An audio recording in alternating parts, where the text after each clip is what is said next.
ഈശോ മിശിഹായിക്ക് സ്തുതിയായിരിക്കട്ടെ. ഏറ്റവും സ്നേഹം നിറഞ്ഞവരെ, ഏവർക്കും വണക്കം മാസ പെരുന്നാളിൻ്റെ സ്നേഹാശംസകൾ നേരുന്നു. മാതാവിനോടുള്ള ഭക്തിയും വണക്കവും നിലനിർത്തുന്നതിനായാണ് മെയ് മാസ വണക്കം സഭയിൽ ആരംഭിച്ചത്. ഭക്തിപൂർവം വണക്കമാസ പ്രാർത്ഥനകൾ ചൊല്ലുകയും മാതാവിൻ്റെ ചിത്രം പൂക്കൾ വെച്ച് അലങ്കരിക്കുകയും ഒക്കെ ചെയ്തുകൊണ്ട് വളരെ ഭക്തിപൂർവം ആണ് വണക്കമാസം ക്രൈസ്തവ കുടുംബങ്ങളിൽ നടന്നു വന്നിരുന്നത്. മെയ് മാസ റാണി എന്ന പേരിൽ കൊല്ലവർഷത്തിൽ ഒരിക്കൽ മാത്രം പൂവിടുന്ന ചെടിയുടെ പൂവും അതിൻ്റെ തണ്ടോടുകൂടി മുറിച്ചെടുത്ത് ഫ്ലവർ വേസിൽ കുറച്ച് വെള്ളമൊക്കെ ഒഴിച്ച് മാതാവിൻ്റെ ചിത്രത്തിന് അടുത്ത് നമ്മൾ വയ്ക്കും. അതുപോലെ മുല്ലമൊട്ടുകൾ വിരിഞ്ഞ് പൂവിടുകയും ചെമ്പകപ്പൂക്കൾ വിരിയുകയും ഒക്കെ ചെയ്യുന്ന മാസം കൂടിയാണ് മെയ് മാസം. ഇവയൊക്കെ വീട്ടിലുണ്ടായിരുന്നത് കൊണ്ട് എൻ്റെ വീട്ടിലും മാതാവിൻ്റെ ചിത്രം അലങ്കരിക്കുവാൻ പൂക്കൾക്ക് ബുദ്ധിമുട്ടേണ്ടി വന്നിട്ടില്ല. പിന്നെ ശനിയാഴ്ച ദിവസം ചെമ്പകപ്പൂക്കൾ കൊണ്ട് മാല കോർത്ത് നേരത്തെ തന്നെ കുർബാനയ്ക്ക് മുമ്പായി ഞാൻ പള്ളിയിൽ എത്തുകയും തുടർന്ന് ആ നിത്യസഹായ മാതാവിൻ്റെ ചിത്രത്തിൽ ഞാൻ കോർത്ത മാല ഇടുകയും ചെയ്യാറുണ്ട്. 12ാം ക്ലാസ് വേദപാഠം കഴിയുന്നവരെയും പിന്നീട് വേദപാഠം അധ്യാപകനായപ്പോഴും ഇതൊക്കെ ഞാൻ മുടങ്ങാതെ ചെയ്യുമായിരുന്നു. ഇതിൻ്റെ ഒരു കാരണം എൻ്റെ അമ്മ വളരെ വലിയ മരിയ ഭക്തി ഉള്ളവൾ ആയിരുന്നു എന്നതുകൊണ്ടാണ്. മാത്രവുമല്ല, ഞാൻ പിന്നെ CLCയുടെ ഭാരവാഹിയും അതിൻ്റെ പ്രവർത്തനങ്ങളും പിന്നെ ജപമാല പ്രദക്ഷിണത്തിന് ടേബിളോ ഒരുക്കലും എല്ലാം ചെയ്തിട്ടും മാതാവ് എന്നെ ഇപ്പോൾ കൈവിട്ടത് എന്താണ് എന്ന് എനിക്ക് ഒരു പിടിയും കിട്ടുന്നില്ല. കർത്താവ് ആദ്യമേ തന്നെ എന്നെ കൈവിട്ട് കഴിഞ്ഞു. ഞാൻ കഴിഞ്ഞ ഒരു വർഷമായി ജപമാല ചൊല്ലാറില്ല. വേറെ പ്രാർത്ഥനകളൊക്കെ ചൊല്ലാറുണ്ട്. കൂടെ പ്രാർത്ഥിക്കുവാൻ ആളില്ലാത്തത് കൊണ്ടാണ് ജപമാല ചൊല്ലൽ ഉപേക്ഷിച്ചത്. മാതാവിനോട് ദേഷ്യമോ വിരോധമോ ഒന്നും ഉണ്ടായിട്ടല്ല. ഞാൻ പ്രാർത്ഥിക്കുന്നതൊന്നും ഇതുവരെയും നടക്കുന്നില്ല. എന്നാൽ ഞാൻ പ്രാർത്ഥിക്കാത്തത് പലതും നടക്കുന്നു. വിവാഹം കഴിക്കാൻ വേണ്ടി ഞാൻ പ്രാർത്ഥിച്ചു, അത് നടന്നില്ല. എന്നാൽ ഒരു സന്യാസ വൈദികനാകുവാൻ വേണ്ടി പ്രാർത്ഥിച്ചു, അതും നടന്നില്ല. വീണ്ടും വിവാഹം കഴിക്കുവാനായിട്ട് ആഗ്രഹിച്ചു, വീണ്ടും പ്രാർത്ഥിച്ചു, അതും നടന്നില്ല. അങ്ങനെ പ്രാർത്ഥിച്ചതൊന്നും നടക്കാത്ത ഒരാളാണ് ഞാൻ. നിരവധിയായ രോഗങ്ങളുടെ പിടിയിൽപ്പെട്ട് അന്തം പോയ ഒരു അവസ്ഥയിലാണ് ഞാനിപ്പോൾ. വിവാഹം കഴിക്കാമെന്നും ഞാൻ വരാമെന്നും ഒക്കെ 101 ആവർത്തിച്ച് ഉറപ്പ് പറഞ്ഞവൾ എൻ്റെ അസുഖമൊക്കെയാണല്ലോ എന്ന് മനസ്സിലാക്കിക്കൊണ്ട് ഈ കുരിശിനെ ഇനി 2ാം കെട്ട് കെട്ടി എൻ്റെ തലയിലെങ്ങാൻ ഇയാളായി കഴിഞ്ഞാൽ ആസ്പത്രിയിൽ കയറി ഇറങ്ങാനേ നേരം കാണത്തുള്ളൂ എന്ന് ചിന്തിച്ച് ബുദ്ധിപൂർവം തീരുമാനമെടുത്ത് പിന്മാറി. ഞാനാകട്ടെ ഉള്ള സ്ഥലമൊക്കെ വിറ്റ് പെറുക്കി ഒരു ചെറിയ വീടും സ്ഥലവും ഉൾപ്പെടെ വാങ്ങിക്കുകയും ചെയ്തു. പ്ലാൻ മൊത്തം പൊളിഞ്ഞു. ഒത്തിരി കാര്യങ്ങൾ ഞാൻ വിവാഹം നടക്കും എന്ന് കരുതി പ്ലാൻ ചെയ്തിരുന്നു. അതൊക്കെ 8 നിലയിൽ പൊട്ടിയപ്പോൾ പിന്നെ പ്രാർത്ഥന തന്നെ അങ്ങ് ഞാൻ വേണ്ട എന്ന് വെച്ചു. ജപമാല ചൊല്ലാൻ ആളില്ല. ഒറ്റയ്ക്ക് വളരെയധികം വെറുത്തുപോയി, മടിയായി. ഇപ്പോൾ ജോലിയും ഇല്ലാത്ത ഒരവസ്ഥയിലാണ്, പ്രാർത്ഥനയും ഇല്ല.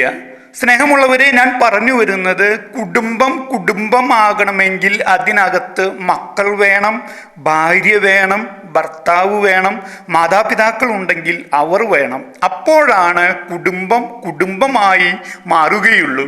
അല്ലാത്ത വീടുകൾ എല്ലാം വെറും പെയിൻ്റ് അടിച്ച കെട്ടിടങ്ങൾ മാത്രമേ ആകുന്നുള്ളൂ. ഞാൻ വീട്ടിൽ ഒറ്റയ്ക്കാണ്, ഒരാളുമില്ല. ഉറങ്ങിയിട്ട് ഒരു വർഷത്തിന് മീതെ ആയി. ഞാൻ എൻ്റെ കോളേജ് വാട്സാപ്പ് ഗ്രൂപ്പിൽ കഴിഞ്ഞ ദിവസം എഴുതിയിട്ടു. ഏകദേശം 40ഓളം പേരുണ്ട് ആ ഗ്രൂപ്പിൽ. ഒരു 10 ദിവസം എൻ്റെ ഒപ്പം ആരെങ്കിലും ഒന്ന് ഹെൽപ്പിന് വന്നു നിൽക്കാമോ?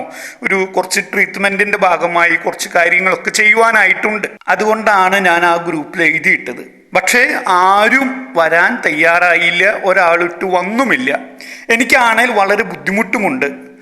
എൻ്റെ വേദനകളെക്കുറിച്ച് ഞാൻ ചിന്തിക്കുകയോ വേദന എന്ന വാക്കിനെ എൻ്റെ ചിന്താമണ്ഡലത്തിലേക്ക് കൊണ്ടുവരികയോ ചെയ്യാത്തത് കൊണ്ട് ഞാനൊന്നും അറിയുന്നില്ല. ഡോക്ടർ പറയുന്നു, തേന് പോയ ഡിസ്കിനുള്ളിൽ ഒരു ഞരമ്പ് കുടുങ്ങിക്കിടക്കുകയാണ് എന്ന്. വേദന എന്ന് പറഞ്ഞു കഴിഞ്ഞാൽ സ്വർഗം ഭൂമിയിൽ താഴ്ന്നു വരുന്ന അവസ്ഥയാണ്. വേദനയുടെ ഹൈ ഡോസ് മരുന്നുകൾ കഴിച്ചുകൊണ്ടിരിക്കുകയാണ്. കർത്താവിനോട് പ്രാർത്ഥിക്കുന്നില്ലെങ്കിലും രാവിലെയും വൈകുന്നേരവും ഞാൻ ഞാൻ എൻ്റെ പരാതിയുടെ ബാണ്ടക്കെട്ട് കർത്താവിൻ്റെ മുമ്പിൽ അഴിച്ചു വെച്ച് ഒത്തിരി നേരം സംസാരിക്കും. വേറെ വീട്ടിൽ ആരുമില്ല എനിക്ക് സംസാരിക്കാൻ. സ്നേഹമുള്ള മാതാപിതാക്കളെ, പെൺമക്കൾക്ക് 18 വയസ്സ് കഴിഞ്ഞാലും ആൺമക്കൾക്ക് 21 വയസ്സ് കഴിഞ്ഞാലും ഉടനെ വിവാഹം നടത്തി കൊടുക്കണം. പിന്നെ ഒട്ടും വൈകരുത്. പഠിപ്പും ജോലിയും എല്ലാം അതിൻ്റെ വഴിക്ക് തന്നെ നടന്നുകൊള്ളും. ജോലി കിട്ടിക്കഴിഞ്ഞിട്ട് മതി വിവാഹം എന്ന് പറയുന്ന യുവജനങ്ങളെ, അത് നിങ്ങൾ എടുക്കുന്ന ഏറ്റവും വലിയ മണ്ടത്തരം എന്നേ ഞാൻ പറയുകയുള്ളൂ. ജോലി കിട്ടി കയ്യിൽ പൈസ വന്നു കഴിഞ്ഞാൽ നിങ്ങൾക്ക് പിന്നെ വിവാഹം കഴിക്കാനേ തോന്നുകയില്ല. ലോകത്തിലെ കാഴ്ചകളും അതിൻ്റെ മോഹങ്ങളിലും പെട്ട് ഒത്തിരി യാത്രകളും ഒക്കെ ചെയ്യുമ്പോൾ ഇതാണ് നല്ല ജീവിതം, വിവാഹം എന്തിന്, വെറുതെ എന്തിന് റിസ്ക് എടുക്കണം എന്ന ചിന്തകളായിരിക്കും നിങ്ങളുടെ മനസ്സിൽ അപ്പോൾ വരിക. ഞാൻ ഇപ്പോൾ കടന്നു പോകുന്ന അവസ്ഥ നിങ്ങൾക്കുണ്ടാകാതിരിക്കുവാനാണ് ഞാൻ ഈ പറയുന്നത്. വിവാഹം കഴിക്കാതെ വന്നാൽ അല്ലെങ്കിൽ വിവാഹം കഴിക്കാതെ നടന്നാൽ എന്തൊക്കെ ഉണ്ടാകുമെന്ന് നമ്മൾക്ക് നോക്കാം. ഒന്നാമതായി സമൂഹം നിങ്ങളെ ഒറ്റപ്പെടുത്തും. രണ്ടാമതായി ബന്ധുക്കൾ നിങ്ങളെ കുറ്റപ്പെടുത്തുകയും കളിയാക്കുകയും അവരുടെ വിവിധ ആഘോഷങ്ങളിലും പ്രോഗ്രാമുകളിൽ നിന്നും നിങ്ങളെ ഒഴിവാക്കും ബോധപൂർവം. മൂന്നാമതായി സ്വന്തം ബന്ധുക്കളുടെ മക്കളെ പോലും നിങ്ങൾക്ക് ഒന്ന് സ്നേഹപൂർവ്വം തൊടാനോ അല്ലെങ്കിൽ വാത്സല്യപൂർവ്വം ഒന്ന് എടുത്ത് ഒക്കത്ത് വെക്കുവാനോ നിങ്ങൾക്ക് തരികയില്ല. നിങ്ങളെ കണ്ടു കഴിഞ്ഞാൽ അവർ മാറിപ്പോകും, കുട്ടികളെയും കൈപിടിച്ച്.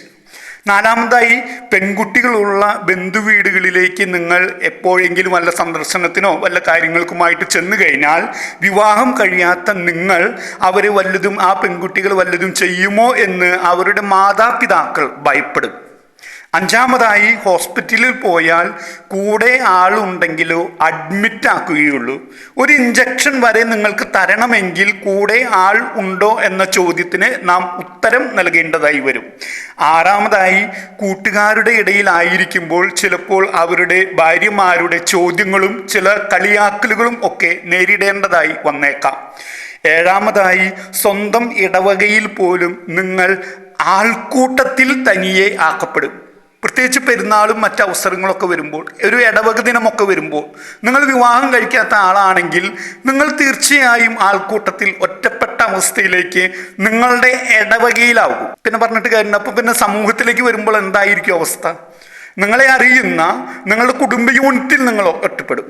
നിങ്ങളുടെ വീട്ടിലൊരു കുടുംബ സമ്മേളനം വെച്ച് കഴിഞ്ഞാൽ നിങ്ങൾ വീട്ടിൽ ഒറ്റയ്ക്കാണെങ്കിൽ ആ കുടുംബസമ്മേളനത്തിന് വന്നവരെല്ലാവരും നിങ്ങളെ കുറിച്ചാണ് ചർച്ച ചെയ്യുക. അയ്യോ, ഇത്രയും നാളായിട്ട് നിന്റെ വിവാഹം കഴിഞ്ഞില്ല അല്ലേ, ഒരാളും നിനക്ക് അന്വേഷിക്കാനില്ലേ, അയ്യോ പാവട്ടാ. ഈ വക ഡയലോഗുകളായിരിക്കും നിങ്ങൾ കുടുംബസമ്മേളനം നിങ്ങളുടെ ഭവനത്തിൽ വെച്ച് കഴിഞ്ഞാൽ നേരിടേണ്ടി വരിക. നിങ്ങൾക്ക് ഒട്ടും മുന്നോട്ട് പോകാൻ പറ്റാത്ത ഒരു അവസ്ഥയാണ് വിവാഹം കഴിയാതിരുന്നാൽ സംഭവിക്കാൻ പോകുന്നത്. എട്ടാമതായി നമ്മുടെ പേരിൽ വല്ല സ്വത്തോ വീടോ ഉണ്ടെങ്കിൽ വിവാഹം കഴിയാത്തതിനാൽ അത് എങ്ങനെ കൈവശപ്പെടുത്താം, അല്ലെ നമ്മുടെ മരണശേഷം അത് ആർക്കു ലഭിക്കും എന്ന ചിന്തയിൽ ആയിരിക്കും നിങ്ങളുടെ ഏറ്റവും അടുത്ത ബന്ധുക്കൾ. ഒമ്പതാമതായി 40 മുതൽ 55 വയസ്സ് വരെയുള്ള കാലഘട്ടത്തിൽ ഒറ്റപ്പെടൽ എന്ന അവസ്ഥ മറികടക്കുവാൻ നിങ്ങൾ വളരെയധികം കഷ്ടപ്പെടേണ്ടതായി വരും.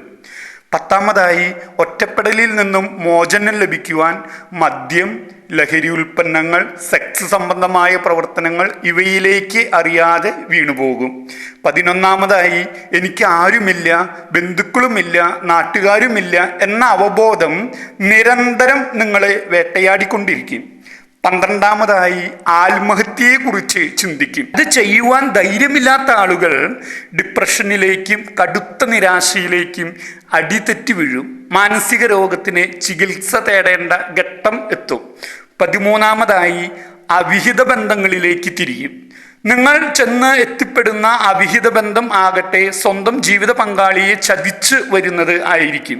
നിങ്ങൾ കരുതും എൻ്റെ ഒറ്റപ്പെട്ട അവസ്ഥ കണ്ട് എന്നെ ഉടലോടെ സ്വർഗത്തിലേക്ക് കൊണ്ടുപോകുവാൻ ദൈവം തന്ന ബന്ധമാണ് ഇതെന്ന്. ആ ധാരണയിൽ നിങ്ങൾ സക്സസ് ചെയ്യും. അവിഹിത ബന്ധത്തിന് വരുന്നവർക്ക് അത് മാത്രമാണ് ആവശ്യം. അത് കിട്ടിക്കഴിഞ്ഞാൽ പതുക്കെ അവിഹിതക്കാരി നിങ്ങളെ കൈയൊഴിയും, നിങ്ങൾ വീണ്ടും ഒറ്റപ്പെടും. അതോടെ നിങ്ങൾ ആത്മഹത്യ ചെയ്യും, അല്ലെങ്കിൽ ഭ്രാന്തനായി മാറും. മിക്കവാറും ഭ്രാന്തമായ ഒരവസ്ഥയിൽ നിങ്ങൾ എത്തിപ്പെടും. 14-ാമതായി, ഇതൊക്കെ എതിരിട്ട് ജയിച്ചുവെന്നും ഞാൻ ഒറ്റയ്ക്ക് ജീവിക്കുമെന്നും തീരുമാനമെടുക്കുന്ന ആൾ ആണെങ്കിൽ ചുരുങ്ങിയ പക്ഷം വീട് ഉപേക്ഷിച്ച് യാത്ര പോകും. 15-ാമതായി, മനുഷ്യൻ ഏകനായിരിക്കുന്നത് നന്നല്ല എന്ന് ബൈബിളിൽ തന്നെ വ്യക്തമായി പറയുന്നുണ്ട്. അതുകൊണ്ട് പ്രായം തികഞ്ഞ യുവതി യുവാക്കൾ പഠിപ്പ്, ജോലി എന്നിവയേക്കാൾ ഉപരിയായി വിവാഹ ജീവിതത്തിന് പ്രാധാന്യം കൊടുത്തുകൊണ്ട് ഒന്നിനും വേണ്ടി കാത്തു നിൽക്കാതെ വിവാഹത്തിനുള്ള പ്രായപൂർത്തി ആയിക്കഴിഞ്ഞാൽ ഉടനെ വിവാഹം ചെയ്യേണ്ടത് ആവശ്യമാണ്. ഇതിന് പ്രധാന കാരണം മനുഷ്യന്റെ ആയുസ്സിന്റെ ദൈർഘ്യം കുറഞ്ഞു വരുന്ന ഒരു കാലഘട്ടത്തിലാണ് നമ്മൾ ജീവിക്കുന്നത്. മാക്സിമം 60-65 വയസ്സ് വരെയൊക്കെ ഇപ്പോഴത്തെ തലമുറയിൽപ്പെട്ട മനുഷ്യർ ജീവിക്കുകയുള്ളൂ. അതിനാൽ നേരത്തെ വിവാഹം കഴിച്ച് മക്കൾ ഉണ്ടാവുക ആണ് ഏറ്റവും ഉചിതമായ കാര്യം. മക്കൾക്ക് 10ാം ക്ലാസ് വിദ്യാഭ്യാസം കഴിയുന്നവരെയെങ്കിലും മാതാപിതാക്കൾ ഇരുവരും ഉണ്ടാകേണ്ടത് ആവശ്യമാണ്. സ്നേഹമുള്ള മാതാപിതാക്കളെ, യുവജനങ്ങളെ, നിങ്ങളുടെ പ്രാർത്ഥനകളിൽ വിവാഹം കഴിയാതെ ഒറ്റപ്പെട്ടു പോയ ആളുകൾക്ക് വേണ്ടിയും പ്രാർത്ഥിക്കുക. ഇത് പറയുമ്പോൾ നിങ്ങളിൽ ചിലർ കരുതുന്നുണ്ടാകും, അപ്പോൾ വൈദികർ വിവാഹം കഴിയാതെ ജീവിക്കുന്നുണ്ടല്ലോ, സന്യാസിമാർ വിവാഹം കഴിയാതെ ജീവിക്കുന്നുണ്ടല്ലോ. എൻ്റെ പ്രിയ സുഹൃത്ത് പറഞ്ഞതുപോലെ എൻ്റെ ഹസ്ബൻഡിൻ്റെ 3 സഹോദരങ്ങൾ വിവാഹം കഴിഞ്ഞിട്ടില്ലാലോ, നിനക്ക് മാത്രം എന്തെത്ര പ്രശ്നം? കാര്യമൊക്കെ ശരി തന്നെയാണ്. ഇങ്ങനെ പറയുന്നവരുടെ മാതാപിതാക്കൾ ഒന്നുമല്ലാലോ നമ്മുടെ മാതാപിതാക്കൾ, അല്ലെങ്കിൽ മറ്റുള്ളവരുടെ മാതാപിതാക്കൾ. നമ്മെ ജനിപ്പിച്ച മാതാപിതാക്കൾക്ക് നമ്മെക്കുറിച്ച് ഒരു ലക്ഷ്യമുണ്ട്. ഒരു ലക്ഷ്യവും ഇല്ലാതെ മക്കളെ ജനിപ്പിച്ച മാതാപിതാക്കളും ഉണ്ടാകാം. അവരുടെ മക്കൾ എങ്ങനെ നടന്നാലും ആ മാതാപിതാക്കൾക്ക് വലിയ വിഷമം ഒന്നും ഉണ്ടാകത്തില്ല. നമ്മുടെ മാതാപിതാക്കൾ മക്കളായ നമ്മുടെ മേൽ ഒരു ലക്ഷ്യവും ജീവിതബോധവും കണ്ടിട്ടുണ്ടെങ്കിൽ അത് നിറവേറ്റുവാൻ മക്കളായ നമ്മൾക്ക് കഴിയാതെ പോവുകയും എന്നാൽ നമ്മുടെ മാതാപിതാക്കൾ മരണപ്പെട്ടു പോവുകയും ചെയ്തിട്ടുണ്ടെങ്കിൽ ആ മരിച്ചുപോയ മാതാപിതാക്കളുടെ ആത്മാക്കൾ സ്വന്തം മക്കളുടെ അവസ്ഥയെ ഓർത്ത് നിത്യമായ ദുഃഖത്തിൽ ആയിരിക്കും. ഇതിൻ്റെ അനന്തരഫലമായിട്ട് തറവാടിൻ്റെ ശോഷണവും മറ്റു ബന്ധുമിത്രാദികൾക്ക് ശാപവും ആയിത്തീരും. പഴയ കാലത്ത് വിവാഹം കഴിയാതെ വീട്ടിൽ ഒറ്റപ്പെട്ടു നിൽക്കുന്ന അമ്മായിമാർ ഉള്ള ഭവനത്തിലേക്ക് പെണ്ണ് കെട്ടിച്ചു കൊടുക്കുവാൻ കാരണവന്മാർക്ക് മടി ഉള്ളത് ഇതിനാലാണ്. മാത്രവുമല്ല, വിവാഹം കഴിയാതെ നിൽക്കുന്ന അമ്മായിയെ കൂടി തൻ്റെ മോൾ നോക്കേണ്ടി വന്നാലോ എന്ന ചിന്തയും ആ മാതാപിതാക്കൾക്ക് അന്നത്തെ കാലത്ത് ഉണ്ടായിരുന്നു. വിവാഹം കഴിയാതെ നിൽക്കുന്ന മക്കൾ കുടുംബത്തിനെ ശാപമായി കണ്ടിരുന്ന ഒരു തലമുറ നമ്മൾക്ക് മുന്നേ ഇവിടെ ഉണ്ടായിരുന്നു. അതിനാൽ എല്ലാവരും തന്നെ വിവാഹപ്രായം ആയിക്കഴിഞ്ഞാൽ ഉടനെ തന്നെ വിവാഹത്തിനായി തയ്യാറെടുക്കുക. ഏവർക്കും വണക്കം മാസ പെരുന്നാളിൻ്റെ ആശംസകൾ ഒരിക്കൽ കൂടി നേരുന്നു. പരിശുദ്ധ അമ്മയുടെ മാധ്യസ്ഥവും നമ്മുടെ കർത്താവ് യേശു മിശിഹായുടെ അനുഗ്രഹവും നമ്മുടെ കുടുംബങ്ങളിൽ ഉണ്ടാകട്ടെ എന്ന് പ്രാർത്ഥിക്കുന്നു.